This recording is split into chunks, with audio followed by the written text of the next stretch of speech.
Katanya berita ini lagi rame ya. Gimana kalau misalnya kita bahas? Enggak, gue nggak mau ngebahas spesifik kasus itu tadi, karena kayaknya exposure buat ibu dan anaknya udah terlalu berlebihan buat gue. Gue juga nggak mau bahas efek obat-obatan kayak dexamethasone dan yang lain-lain buat nafsu makan. Di berita di mana-mana udah jelas efeknya dan kayaknya semua orang juga udah tahu bahwa efeknya seburuk itu bagi anak. Gue mau bahas yang lebih dasar lagi daripada itu. Pak, Bu, gue minta tolong banget, gue mohon banget jadikan obat dan vitamin sebagai pilihan terakhir sefrustasi apapun Anda terhadap nafsu makan anak Anda. Percaya deh, nggak ada yang namanya obat penambah nafsu makan. Mau dicari sampai ujung manapun, nggak bakal ketemu deh. Kalau misal ya, anaknya yang tadinya makan itu susah, terus tiba-tiba minum obat atau vitamin yang bukan atas indikasi dokter, tiba-tiba makannya jadi banyak, kita sebagai orang tua itu harusnya takut. Jangan seneng. Loh, kenapa nih anak kok langsung berubah banget habis minum sesuatu yang dibeli sendiri dan diminum tanpa diagnosis dari dokter?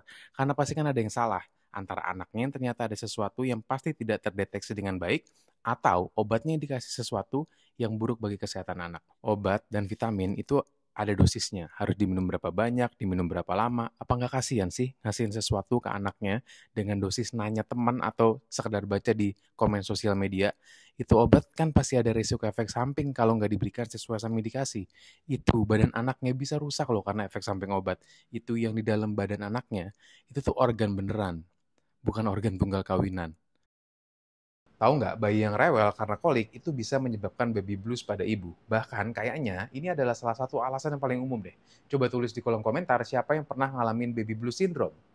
Kolik pada bayi itu sesuatu yang sangat stressful. Tahu nggak kenapa? Karena bedanya kolik dengan rewel yang lain adalah kalau bayi yang lagi kolik, mereka akan nangis sekencang-kencangnya, tapi nggak mau disusuin. Jadi nggak bisa ditenangin gitu aja. Padahal harusnya bayi itu kan masih punya refleks hisap, yang artinya hampir pasti nggak akan menolak menyusu walau dalam keadaan apapun. Nah, bayi kolik ini adalah salah satu dari sedikit kondisi yang bisa ngebuat bayi itu nggak mau disusuin. Orang tua mana sih yang nggak stres kalau bayinya nangis semalaman, tapi nggak bisa ditenangin? Dan kita semua tahu stres pada orang tua, terutama ibu, itu ada salah satu faktor risiko terjadinya baby blue syndrome. Jadi, kenapa sih bayi itu bisa kolik? Salah satu faktornya adalah karena bayi itu kembung. Kita semua tahu kalau pencernaan bayi itu masih belum sempurna dan secara ukuran masih kecil banget. Jadi, kalau misalnya ada udara atau gas di dalam perut bayi, langsung deh bayinya rewel banget karena nggak nyaman, tapi nggak mau disusuin. Ya karena perutnya lagi nggak nyaman itu tadi. Nah, sekarang kenapa perut bayi bisa kembung? Bisa terjadi karena banyak hal, mulai dari udara yang masuk berbarengan dengan proses menyusu, kayak misalnya proses perlekatan yang nggak baik waktu pas direct breastfeeding, nyusu menggunakan media lain, misalnya kayak pakai dot, sampai bisa juga karena proses alergi. Penata laksanaannya pun beragam. Misal, dari posisi menggendong, adepin depan, kakinya ditekuk ke arah perut sehingga memberikan tekanan kepada perut bayi.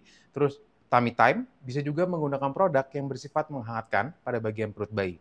Sampai-sampai mungkin harus dengan terapi obat, tapi setelah berkonsultasi dengan dokternya. Intinya, saat bayi rewel, nangis terus-menerus, dan rewelnya udah nggak bisa terkontrol lagi, kalau nggak tertangani, itu bisa menjadi masalah baik bagi si bayi ataupun bagi si orang tuanya, terutama si ibu. Hingga menjadi seorang ibu haruslah mengikuti dan percaya terhadap intuisinya. Karena intuisi ibu dapat dipercaya, karena intuisi ibu nomor satu.